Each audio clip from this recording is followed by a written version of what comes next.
In 1953, a Soviet chess champion walked into a lecture hall at Moscow State University and mapped out, with stunning precision, every major geopolitical conflict of the next 7 decades. Not vaguely, not metaphorically, step by step, region by region, decade by decade. He named the sequence. He named the turning points. He named a final conflict, one he called the Third Great Game, that he said would begin around the mid-2020s. Chess meets prophecy, meets reality. The Soviet government classified that lecture the same week it was delivered. For 55 years, it sat locked inside a KGB archive. When it finally resurfaced in 2008, intelligence analysts in 3 countries quietly panicked. I'll tell you exactly what they found, but not yet. Most people will hear what you're about to hear and call it coincidence. Stay to the final minute of this video, because the analysts who read that 2008 transcript didn't call it that. The man was Mikhail Botvinnik, world chess champion, electrical engineer, geopolitical theorist, and apparently the most quietly accurate prophet of the 20th century. By the end of this video, you will understand why chess was never just a game, and why one man in 1953 saw something that took the rest of the world 70 years to live through. Mikhail Botvinnik wasn't just good at chess, he was chess genius. Born in 1911 near St. Petersburg, he became the world chess champion in 1948 and held that title, on and off, for 15 years.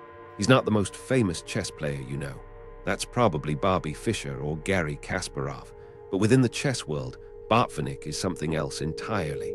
He's the architect, the man who turned chess from a pastime into a formal discipline of thought. He treated chess the way physicists treat the universe, as a system governed by rules that could be discovered and mastered. He had a PhD in electrical engineering. He published academic papers on systems theory. He coached Soviet grandmasters for decades. His students include Kasparov himself. Botvinnik didn't just play chess, he modeled it. He believed that any sufficiently complex system could be broken down into its components, analyzed, and predicted with enough precision.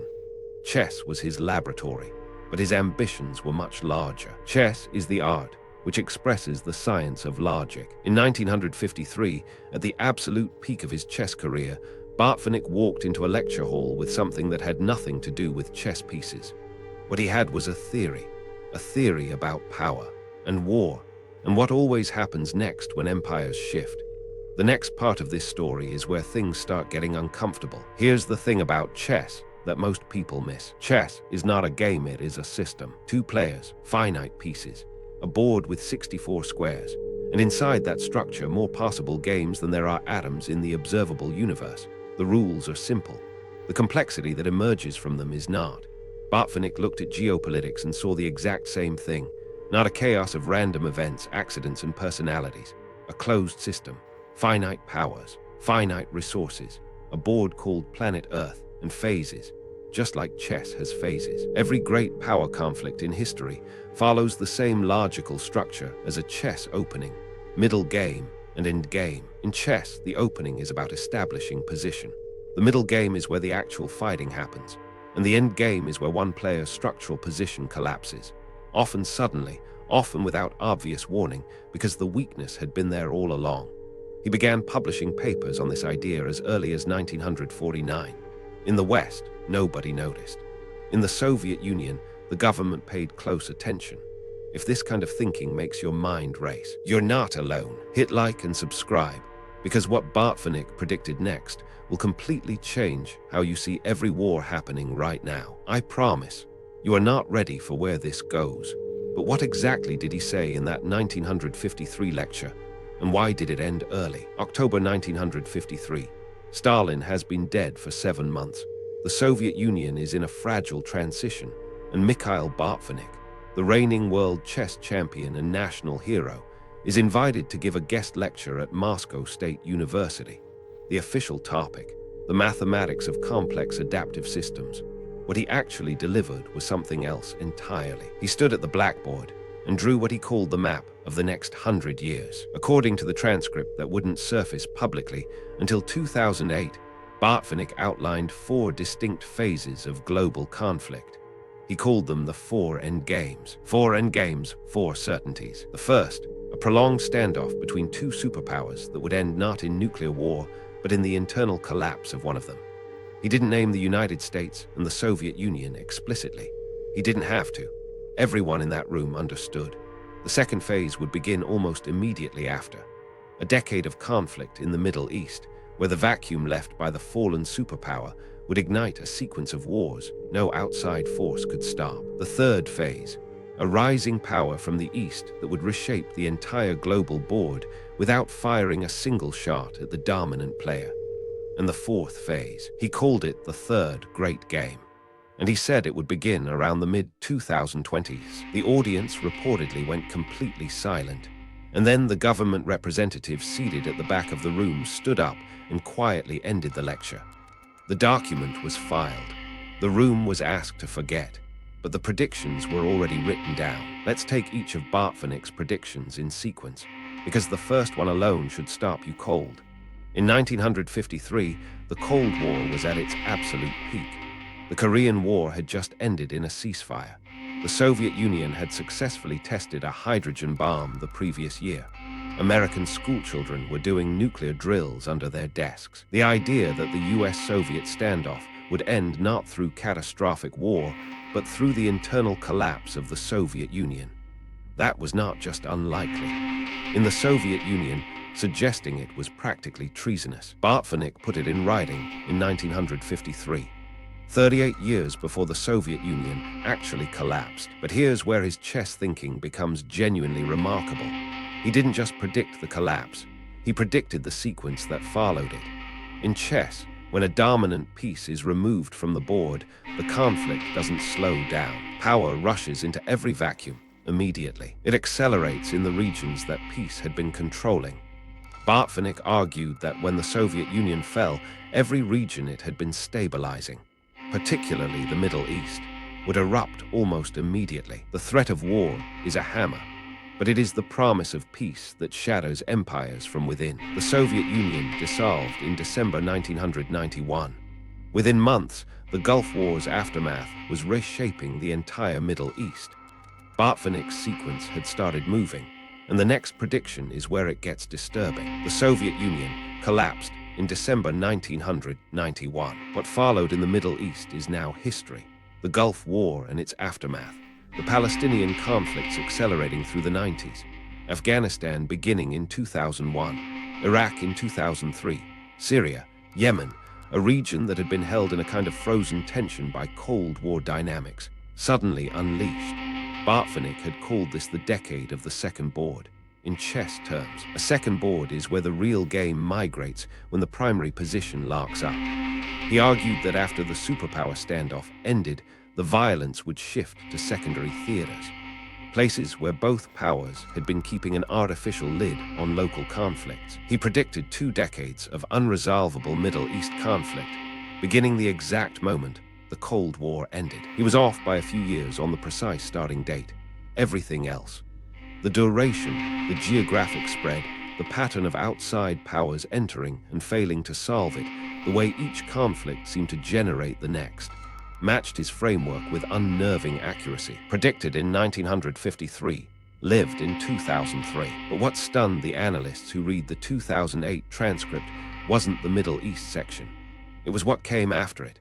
Because Botvinnik's third prediction involved a country that in 1953 was still recovering from civil war. A country nobody in that Moscow lecture hall was thinking about. And the next prediction makes this one look simple. 1953, China was a shattered country. Mao Zedong had been in power for only 4 years. The economy was agricultural and deeply impoverished. There was no Chinese navy worth speaking of, no nuclear weapons yet, no industrial base that could compete with the West on any meaningful scale. To the Western world, and even to most Soviet strategists, China was a secondary player at best. And yet Botvinnik stood at that blackboard and pointed east. He called it the Rook Awakening. In chess, a rook is one of the most powerful pieces on the entire board, but it spends the early game completely trapped behind its own pawns. It looks irrelevant. And then, when the board opens up, the rook dominates the entire board. He said Asia would not merely rise, it would emerge. and the West would only notice when it was already too late to adjust. Botvinnik predicted that after the Middle East phase, the global power balance would shift decisively toward Asia. A single Eastern power positioning itself as neither allied with the West nor dependent on it. The most dangerous piece on the board is the one your opponent stopped watching. China's GDP surpassed Japan in 2010. It surpassed the European Union in purchasing power parity by 2014. By the early 2020, it was the world's largest economy by most measures.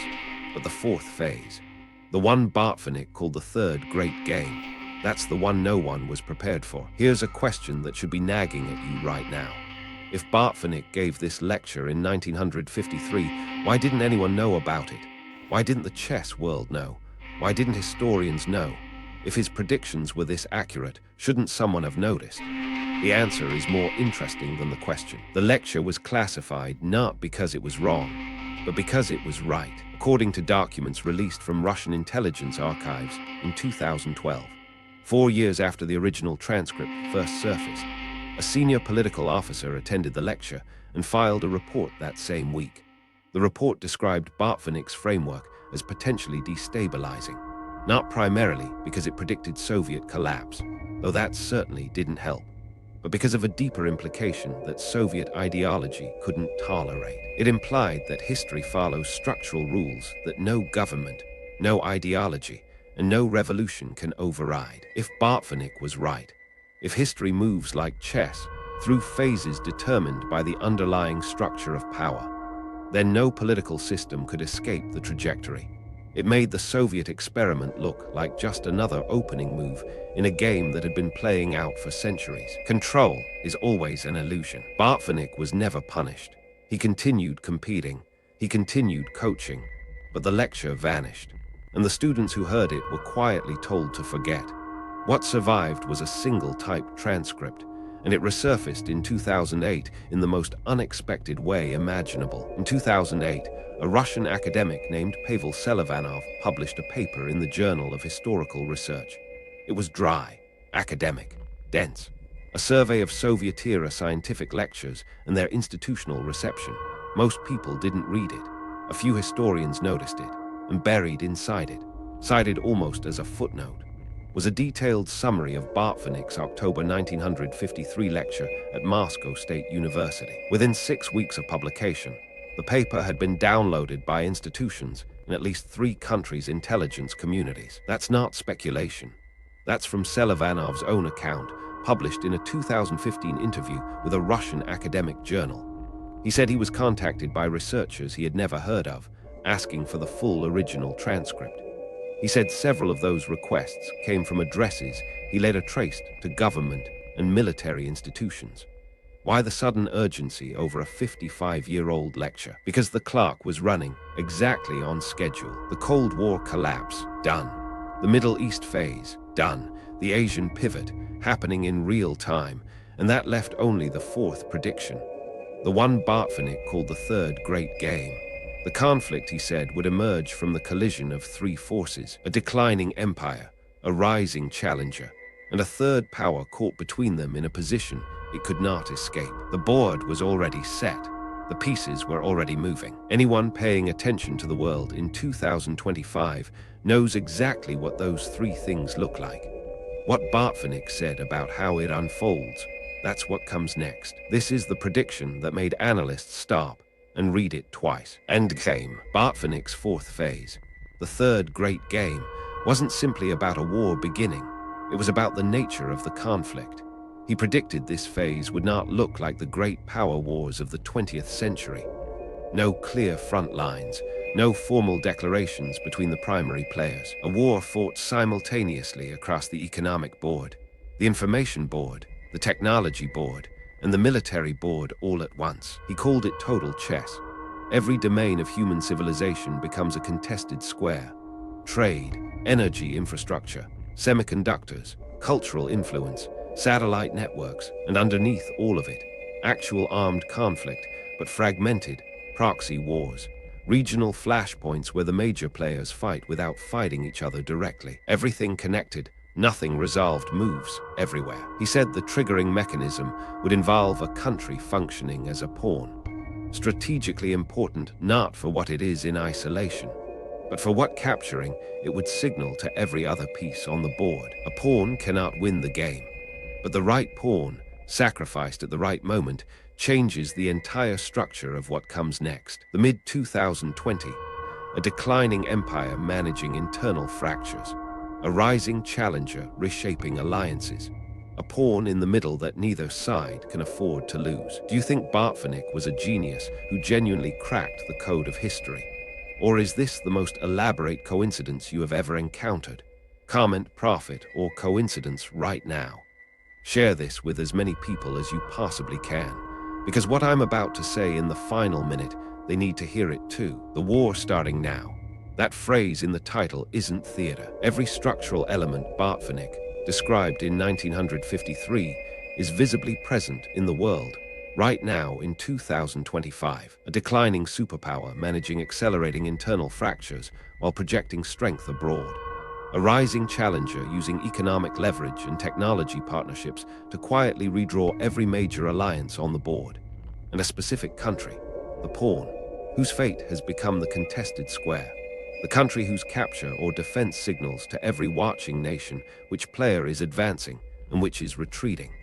Botvinnik didn't name specific countries. He was too careful and too precise a thinker for that. He described mechanisms, and his mechanism said this: when the pawn falls, everything accelerates beyond control. Here is what is most disturbing about all of this. Botvinnik was not a prophet. He had no crystal ball. He had a model, a rigorous, mathematically structured model of how power behaves when systems shift. And his model said that the third great game, once it starts, does not conclude the way previous conflicts concluded. In chess, there is always a winner. In Total Chess, Botvinnik wrote, there are only survivors. The open loop from the beginning of this video. Why did those intelligence analysts panic in 2008? Because the timeline was exact. Because every phase had arrived precisely as described. Because the fourth phase had just begun. And because Botvinnik's model had no mechanism for stopping it once it was in motion. The board is set. The game is already in motion.